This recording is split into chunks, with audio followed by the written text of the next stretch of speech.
Welcome to this week's edition of Special Prosecutor with Larry Klayman.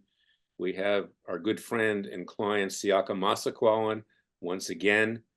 He simply put his foot into the Capitol, was completely nonviolent, gets raided by over 20 FBI agents. His constitutional rights are violated at gunpoint in front of young children 3 years ago. Fast forward 3 years later, he is arrested at Burbank Airport, surrounded by 4 FBI agents and police from the airport, humiliated in front of his pregnant wife. And it's just unbelievable. He was indicted. He was initially arraigned in Los Angeles, and then it was transferred to DC, the capital of corruption. So we're going to have him on. And we're going to talk about the ramifications of January 6th. It's being used by the Biden regime as a way to last-ditch effort to try to win the next presidential election. They don't have much else because they failed at everything they've tried to do. In fact, they've nearly destroyed this country, and it's on its knees right now after 2.5 years. But let's talk about, in addition, what's been going on with President Trump. There are two important cases, one before the U.S. Court of Appeals for the District of Columbia Circuit, another one with the Supreme Court, dealing with whether he has immunity as the President of the United States to have told people to go over to the Capitol to protest. And he did say peacefully, by the way, and whether he had the ability even to look into what was happening with what he honestly believed was a fraudulent election. These are important cases. They can certainly put a monkey wrench into some of these J6 prosecutions. But what is also important is that we have, and this is perhaps the most important case of all, a class action lawsuit in the U.S. District Court for the Northern District of Florida, because the January 6th peaceful protesters were illegally surveilled under Section 702 of the Foreign Intelligence Surveillance Act. That's the act which Edward Snowden revealed was misused and violated years ago with regard to hundreds of millions of Americans who were illegally surveilled by Obama's National Security Agency. Should we say the Obama-Biden National Security Agency. I had procured 2 preliminary injunctions. They got to the judge. I didn't go past that. He looked like he had seen a ghost after a while. You know, they've got dirt on everybody in Washington, D.C. and elsewhere. Anybody that raises their head, they've got a dossier on. And the NSA keeps records worldwide for 5 years in the supercomputer in Colorado. And it is another means of pushing us into a 1984 dictatorship. And that's where we are. I pray, and again, I don't tell people who to vote for. You can probably guess who I vote for, but I don't tell you how to do it as head of a nonprofit. But the fact is that I fear for the safety of Donald Trump right now. He better have Secret Service agents who are loyal to him, because I don't think at this point that the Democrats are going to be able to take him out legally. And even if they were able to do so, he could very well be president at that point and pardon himself and pardon, his sons and others in and around him. There are state cases. They seem to be falling apart. There were some civil cases out there dealing with this woman who miraculously remembered 40 years later that she was raped by Donald Trump. That's still going on, a defamation case. You got the idiot case from this judge, Erdogan, whatever his name is. I keep confusing him with the president of Turkey. Man, they're both similar in that they're both terrorists. And that case is a joke. But even if Trump is found liable ultimately and forced to pay millions of dollars and decertified to do business in New York, he'll survive that. And there are a bunch of other ones. But I do fear for President Trump's safety, and I pray for him, and you should pray for him as well. Earlier this week, I did a podcast with regard to federal judges. Go to freedomwatchusa.org, see what I'm talking about. Because without honest federal judges, and in particular in the U.S. District Court for the District of Columbia and its appellate court, the D.C. Circuit, these judges are compromised and corrupt.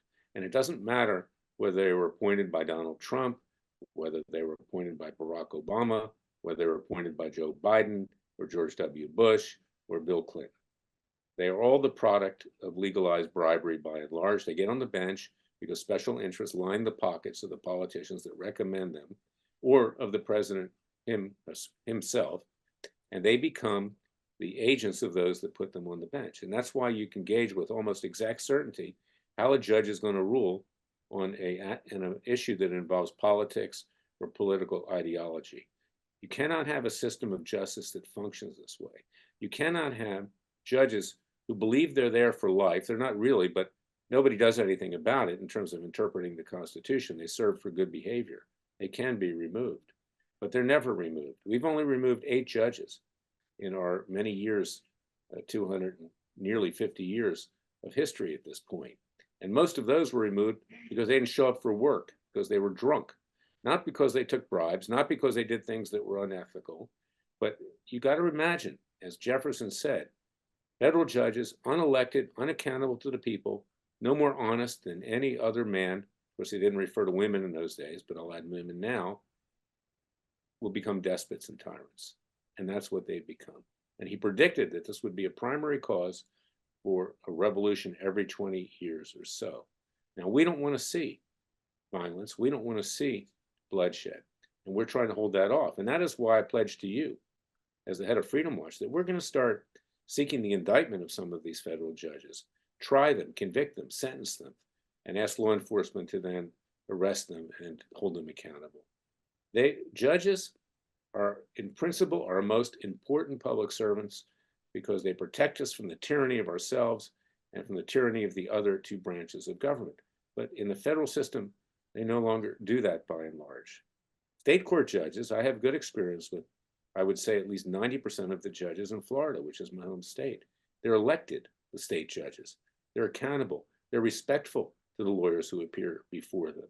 They try to do their job. They're overloaded. They don't even have clerks. But they do a better job than the federal judges, each of which on the lower bench has 2 clerks. Supreme Court justices even have more. So you have to ask yourself this question: how does a society function when the people who are the umpires and the referees fix the result of the game? And that's what we have today. And that's why back in 1994, I started Judicial Watch. The name means what it says: watching judges. Judicial Watch does little of that today. Freedom Watch does what Judicial Watch used to do. And we're going to be bringing cases against these judges in citizens' courts. It's futile to bring them in federal court because fellow federal judges will simply throw them out. But this leaves us no alternative but to try this, because if we are not successful, there is going to be a violent revolution in this country, not one that I'm going to be out there advocating, but others will take matters into their own hands. And everybody sees that today. Because as I've said many times, when people can't afford food, they can't afford gasoline, they can't buy a house, rampant crime in the streets, you can't send your kids to school without having them pushed into perverted ideologies or sex changes or whatever the case may be, when our military has lost all sense of I would say, morale. I mean, look at what's going on right now in the Persian Gulf and in the Red Sea, where our troops continue to be attacked. We know it's Iran, but this corrupt Biden regime refuses to take any action against Iran because I believe that the Iranians have stuff on Biden, even more than we already have with regard to communist China, Ukraine, and Russia, and the bribes that he took, and the negligent homicide in Afghanistan. So we are dealing here with the most corrupt government in the history of this country. Not only corrupt, but incompetent. And it's using the Gestapo of its Justice Department to keep the American people down. And J6, January 6th, is the lever, it's the fulcrum to do that. And it's sending a message to everyone: do not challenge us. We are supreme. We rule over you. You will not ever, ever have any influence on what we're going to do, because we're going to seize power. And if you don't like it, we will have you indicted, we will have you tried, we'll have you convicted, and if that doesn't work, we may even kill you. And that's happened as well. Think of Ashley Babbitt as just one example. So that's why it's important. I want you to listen to what Siaka has to say. He's very articulate. He's a person of faith, as I am, as most of you are. And even if you don't believe in God and you don't believe in the Son, if you carry those values and keep true to your word and have principles and don't sliver about like a snake and actually stand firm and fight for what you believe in, then we have a chance at saving this country. And that's why I want you to go to freedomwatchusa.org to join our Justice League, to contribute with tax-deductible contributions. We need to get bigger. We're not doing that well financially. The Republicans have sucked a lot of fundraising away with their fraudulent fundraising. We're going to do X, Y, Z. And of course, we see even this week, they still can't balance the budget. And in fact, the new speaker is about ready to be thrown out on his derriere because he's doing exactly what Kevin McCarthy did. These Republicans have no principles. And, you can watch Fox all you want and get enthralled with Iowa or New Hampshire or South Carolina. It's just a game to boost ratings. It means nothing. It really doesn't in the long run. What does count is the American people, our own resolve, our belief in the Father and the Son, our belief in ourselves, and the ability and the willingness to risk all to save the greatest nation that was ever created. And we better do it fast because time is running out. I'll be right back with Siaka Massaquoi. Listen carefully, fellow patriots. It's time to rise up peacefully and legally and save this country. In the meantime, go to freedomwatchusa.org, freedomwatchusa.org, contribute to our cause, get my book, It Takes a Counter-Revolution, Wake Up America, and join the peaceful and legal revolution to save this country. I'll be right back.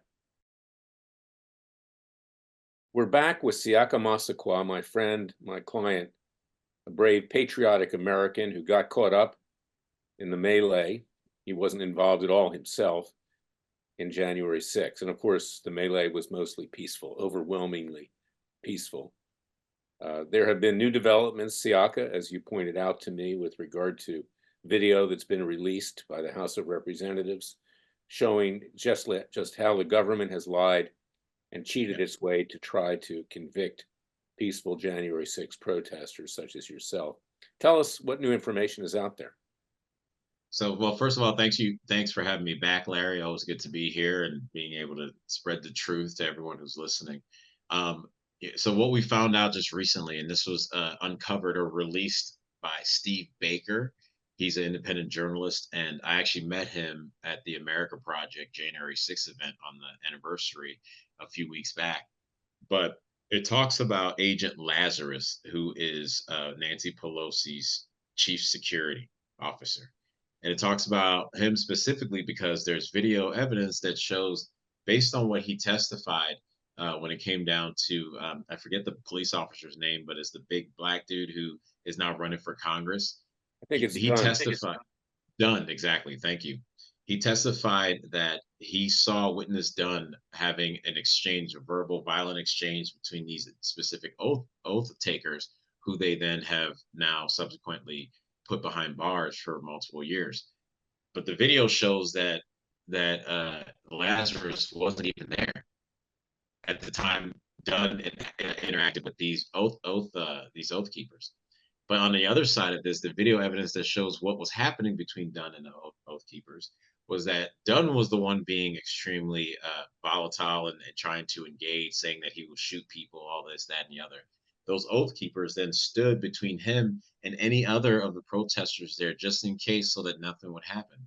So then by the time, and the video shows, by the time Lazarus even comes back to the Capitol on the same floor and area that Dunn was, those four members, those four individuals were back in the rotunda. So they were gone.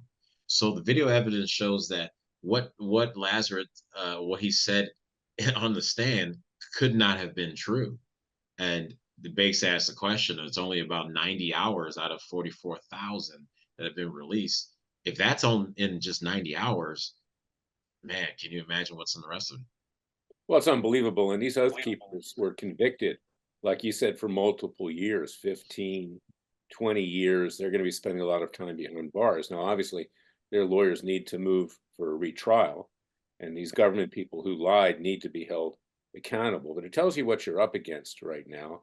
And of course, we're going to talk about it in the next segment. That's your case in particular, Siaka, that we're involved in through our other lawyers that are working with Freedom Watch and with you directly. But this is very important because the people need to understand that what's been portrayed in the media simply did not happen.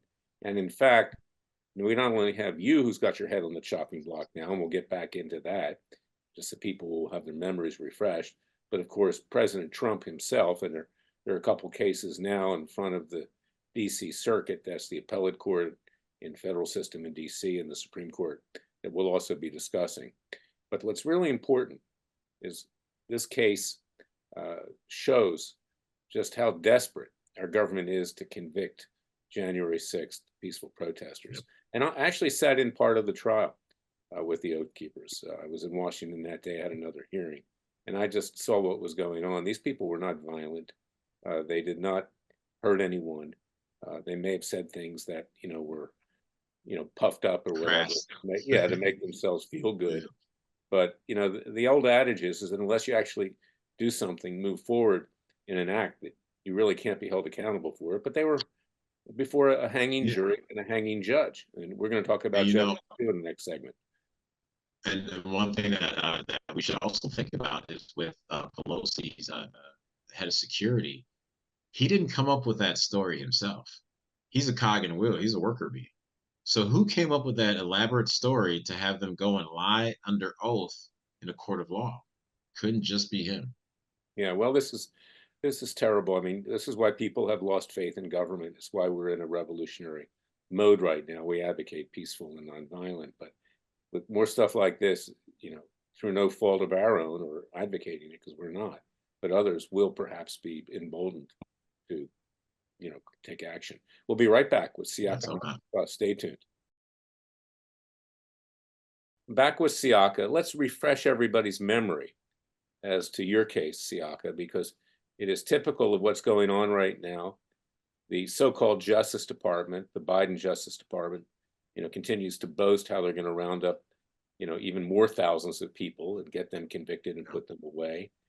This is probably President Biden's only hope, however remote, for re-election, is to use January 6th as a fulcrum against President Trump. We don't tell people to vote for, but on the other hand, people need to know the facts. And it's a last-ditch effort to keep the American people down, to quell dissent. We now have press articles that some groups that have been supporting January 6 protesters, Democrat congressmen, have called for the IRS to investigate them. Yeah. That's illegal, by the way. That's a crime. I've dealt with that in the past for various clients. So no holds barred. And the left is ruthless. They're vicious. The Democrats are an evil, corrupt party. The Republicans, have their issues, obviously. I mean, you're one of the good people in the Republican Party. You're the vice chairman in Los Angeles County. Yes, sir. But the Democrats are pure evil. So let's recap exactly what happened over the last 3 years that now has enmeshed you in this dragnet to round up and to prosecute anyone, even those who just talked to people that were in the Capitol, that weren't even there. The Biden Gestapo of the Justice Department has promised to get them too. So let's get back into history here so people can understand in context why these lies concerning the Oath Keepers are just a small piece of the entire corrupt puzzle. Well, so I went to January 6th. My experience there was not what they painted on the news or anything like that, which again I saw after the fact. But we in June of 21, on June 10th, the FBI came, raided my house, guns drawn, all that pomp and circumstance. They took my computer, cell phone, flash drive, MAGA hats, which I still haven't received back to this day. For the last 2 years, I've been harassed every time I fly. I get doubles checked at TSA security and at the gate. I have to wait at the front desk to get extra check-in. Now I also call the air marshals just recently, a couple ones that are tagged to me because according to Project Quiet Sky, Operation Quiet Skies by the Air Marshal Office, that's what they're doing now. They're taking them off terrorists and they're coming after anyone who was there at J6. And then just recently, November 30th of 2023, I was arrested on the tarmac at Burbank Airport coming back from a movie premiere of Daily Wire's Lady Ballers with my wife.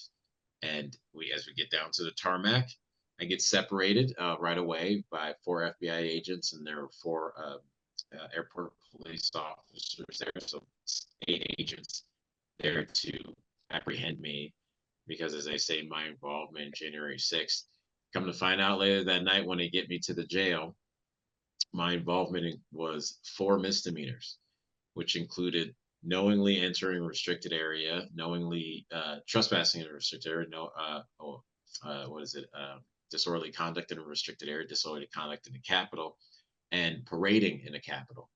Uh, so it's wild that after these last 2 years, this has kind of been how they decide to move on me in this big moment for 4 misdemeanors, which according to new friend Steve Friend, who's a FBI whistleblower himself, he's trained and they train them not to even deal with misdemeanors as the FBI agents, but they, instead of not even just dealing with it, they decide to turn up the heat and come out with the full force. So now we have our case going to DC. On our arraignment, I pled not guilty. We have our next hearing on the 22nd. We are waiting now for our Brady and 702 materials, and we're hoping to get justice found in the courts as time comes. Well, this is part and parcel to obviously quashing dissent, and it goes even beyond January 6th peaceful protesters like you, is that they don't want anyone to speak against this administration. They want to get everyone to feel like you're under a sort of Damocles or a guillotine, for lack of a better word. And, it's ruthless. And at the present Well, time, all this is going on. Of course, Trump is enmeshed with it as well, with his case in front of Judge Tanya Chutkin in the U.S. District Court for the District of Columbia. And in addition to that, he has an appeal, which is before the U.S. Uh, Circuit Court, the D.C. Circuit in D.C., with regard to whether he has immunity. That can affect all of the January 6th protesters. And then there's also a case in front of the Supreme Court dealing with charging people with obstruction in a felony yeah, context. But that also can have a bearing on your case, because some of the people that were charged with felony obstructions were nonviolent as well. One guy simply walked into the Capitol with a Confederate flag. I mean, so yes, what? So what? That doesn't mean anything. And right. this is what you're dealing with. And we don't live in the same country that our founding fathers envisioned. You might want to Well, yeah. it shows the kind of like forward thinking and I think the genius of God first, more and foremost, but also what Trump did because he put in 3 conservative judges for the Supreme Court while he was president. Like we'll go back and look at that decision as probably the biggest decision that he made in his whole administration to keep this republic intact. Because now, just like the Colorado Supreme Court ruling or the Maine Secretary of State ruling, these things they have to go to Supreme Court and they'll have the final say. So now these activist judges in these predominantly blue states that try to set precedent and standards that shouldn't exist, we get in a sense the adults back in the room to calm some of this down. And I think that along with the numbers we'll see with Trump in these primaries, it's going to be and I'm not even going to say a red wave. I'm going to say it's going to be momentum in its own wave that I don't think, much like Argentina, I don't think many will be able to stop it. They'll try and they'll do everything, but with what the people are feeling and seem to be turning towards right now, the more information comes out with J6, the more that comes out with the border, the more it comes out with what's going on in Ukraine, the more that comes out with the anti-Semitism of the far left. It's pushing people so far in the direction that for this time, Trump is the man that we need. So I don't really see them stopping it. They're Well, gonna try. we'll see what happens in that regard. I mean, that's today, and tomorrow's another day. These people are ruthless, and they will do Right. anything. And I hope that Trump has good security. Again, I don't tell people to vote for Trump or anybody else, but he better have good security. He better have loyal Secret Service people around him. Uh, there was a report by Rob Reiner. I don't know if you've seen it. That leftist producer in Hollywood, Oh, I and know, Rob. yeah, and he did a documentary on Kennedy's death, and also, furthered the story that the CIA was behind killing Kennedy, John F. Kennedy. Now we've got Bobby Kennedy out there as a third-party candidate. Hmm. They won't even give him Secret Service protection, even though his dad and his father were dead. This country is all but dead itself. It's on its knees, and we are in a revolutionary mode. I saw an interview that uh, Vivek gave the other day with Tucker Carlson, where he says he thinks there's going to be a violent revolution. And more and more of this stuff is building. People are beginning to see it, and they recognize a number of different things. They can't afford food. They can't afford gasoline. They've been pushed into buy electric vehicles that don't work. Uh, People are running across the border, as you pointed out, drug traffickers, human traffickers, sex traffickers. Slavery. We just call it slavery. That's Yeah, what it is. crime is rampant. You've got anti-Semitism and reverse racism around every corner. So something is going to explode here, and it's going to get Well, worse. and that's the conclusion I came to a few weeks back. Like they're pushing so hard for something to pop, which tells me, as they're working so hard to try to get Trump off the ballot, that tells me they don't want us to get to the voting. So I would implore anyone who's watching or anyone who does follow me and what I do, it's to keep composure, because then it tells me that's how much more powerful the vote actually is that they're pushing you so much that then somebody pops and that's an excuse for martial law. Somebody pops, that's an excuse to do nothing but mail-in voting. Somebody pops, and now that's their reasoning, as they've been ginning up for the last 4, 5, 6, 7 years: white supremacy, white supremacy, white supremacy. So, let's not have another January 6th, where to me it does seem like it was entrapment, but it looks like they're trying to push us away from the vote. And much like ivermectin and hydroxy, it actually works. That they still trying to push us away from that. So get everyone out there to vote that you know. Don't fall for the traps and the deception that they're going to bring, because they're working so hard to make sure you don't even try to show up to take away their power. It tells me the power is still there. It is still there. So let's hold on to that liberty by showing up on voting day. Or heck, at this Well, point now, voting week. and vigilance needs to be made that it is as honest as possible as a voting system. We're never going to have an honest voting system. Not No. Never had one in this country. Never will have one in this country. It doesn't exist in other countries. But layered on top of all of this, of course, there's your criminal defense that Freedom Watch is involved in, but also our civil case in the Northern District of Florida, where we allege it's a class action. People should go to freedomwatchusa.org, see what we're doing in that regard. And you're one of the lead plaintiffs, is that the government was caught doing illegal surveillance of you and other January 6 protesters. This could have the effect, notwithstanding the cases in front of the Supreme Court, and the one in front of the DC Circuit will be going to the Supreme Court. The hack judges that listened to Trump's lawyers the other day are going to rule against him 100%. They're either rhino, there's one rhino Republican there that's so old she can't even remember where she is, probably identifies with Joe Biden. And then you've got two Biden appointees as well, so you can forget about that. But in addition to the Supreme Court maybe having a possibility of upending some of this, which is unlikely to happen, by the way, Siaka. I mean, even Trump's judges threw him under the bus in 2020, even as Supreme Court justices. But this case could really put a kibosh. It could put the monkey wrench into your prosecution, other prosecutions, those that were already convicted, because if they used illegal surveillance under Section 702 of the Foreign Intelligence Surveillance Act, the baby may have to be thrown out with the bathwater. But this is our government today. We live in a 1984 Ayn Rand Atlas Shrugged environment. And most of the American people, I want you to talk about this, they're living in a dream world. Not you and me, Yeah. not our supporters, but they think it's all going to go away. Let's party on, and we'll just Well, the rest of our lives if you we're know, retired having fun. what I see is that I see that they want to believe that's true, but there's something in the air that is not matching what they want to believe, and their venom is, in a sense, their bark is getting louder, but their bite is getting less. That tells you that usually when you see that in a dog, that dog is scared. And so I just having conversations with my cousin who's on the fringe of things on the other side of the fence, and I could see the anger in it.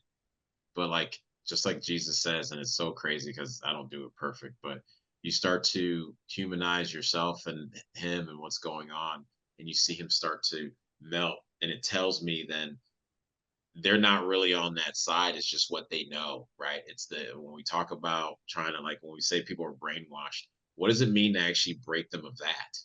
And I think that is something that we haven't really thought about and seen when somebody's thrashing because they don't want to give up what they're used to. So I think there's a lot more of that now starting to happen because things are just coming out, and a lot. I've seen that with my own family. So I would implore everyone again, stay calm for the vote, and be ready to catch a lot of people who may have been venomous before, but they didn't know any better. Hang on there for the next segment. We'll do a couple minutes in the verdict section. We'll tell people how they can reach you and Freedom Watch to support this cause. It's very important because, like I said, January 6th is the focus of our very corrupt government today, and it's something that we have to break their back on peacefully and legally. We'll be right back. Stay tuned for the verdict section of Special Prosecutor with Larry Klayman. And now the verdict, fellow patriots, people of faith, those who believe in the vision and creation of our founding fathers, or just believe in honesty in government, something that we don't have today. Mhm. This is a very important matter because J6, you're going to hear about it for the next year. And whether you vote for Biden or whether you vote for Trump or you vote for somebody else as an independent like Bobby Kennedy Jr., it's going to be a constant mantra, something you need to be informed of before you decide who you want to vote for. But the important thing here is that this is the wedge issue, the wedge way that this government is trying to terrorize the populace. And it doesn't apply just to January 6th, but this is a message to everybody else too. Challenge us and we will destroy you. Challenge us and we will indict you. We will try you and we will have you imprisoned. Challenge us and we'll have government agents lie under oath to make sure that you're put away. And if you're not put away, you might even be killed if you're important enough to get in our way. So I want the American people to take this seriously because it's not just those of us who, are young, middle-aged, older today. It's future generations in this country. Our founding fathers fought a revolution on far less tyranny than what we now see today. And they had the ability to fight the government. Today, the government has these weapons, whether it's mass surveillance, whether it's, these trooper type tactics. I've often said that if the founding fathers lived today, they never would have made it to Philadelphia to vote for the Declaration of Independence. They would have been rounded up, arrested, and hung before they got there, which of course gives rise to what Benjamin Franklin said to his fellow founding fathers and colonialists. Either we all hang together or separately we will hang. Today, the tools of keeping the government on top of us and keeping us down are much greater than King George III had. Siaka, take it away. And I want people to go to freedomwatchusa.org and donate with tax-deductible contributions that helps support these activities and supporting January 6th peaceful protesters like Siaka, and also go and donate to Siaka's website. So you can take it away with your final thoughts and tell them where they can reach you to donate to you directly as well as to Freedom Watch. Yeah, of course. So again, guys, let's get out there, and like Larry said, we could either hang separately or hang together. And I was told this at a J6 event, watching people and how listening to the prisoners in there, they would sing the national anthem at 9 p.m. every night, and we got to hear them on the anniversary. It was extremely moving. And so we have to remember this isn't just another political year with political gamesmanship. The result of this can have one side be taken out. We've already seen what happens when they got power for just the last 4 years and how much they're moving. I just got a call today with someone who has been raided and arrested in San Diego for January 6th, guns pointed in his family's face. So we got to remember that they're taking people quietly in the night. When government starts to do things like that, we're in a bad place. But show up at the vote. If you feel moved to support people like myself and what I'm doing, again, with Freedom Watch, we are working with. We have 2 civil cases that are going on right now against them, against the government. So check that out. Go freedomwatch.org, I believe, right? FreedomWatchUSA.org. Yeah. Freedomwatchusa.org. Check out if you want to donate to my defense fund. It's defendsiaka, siaka.com. You can check that out. And then we're giving updates of what's going on. We're giving updates on multiple cases that are going on and new evidence that comes out from January 6th. So, go check out those websites. You can find me on Instagram at Siaka_Massaquoi and on X at _Siaka Massaquoi. Well, Siaka, thank you for your bravery. You're not going to be getting down on your knees and making a forced confession, as many have been forced to do so far. Yeah. And God bless to you and your wife Charlotte, who's pregnant. Yeah. And your entire 7 family. weeks, Larry. I know. 7 weeks. 7 weeks. A Lucky number viable, 7. a viable human at Yeah. that. Yes, And yes. so, We're gonna wish find you out. well. You've been our friend for a long time and client, and we will fight hard for you. So thank you, and let everybody keep this in mind, is that we're at great peril today, and it's time for us to rise up and act peacefully and legally. We'll be back next week with another edition of Special Prosecutor with Larry Klayman. Until then, remember, the Father and Son will only help us if we help ourselves. Jesus was no pushover, believe me. We'll be back next week. Thank you for listening to us.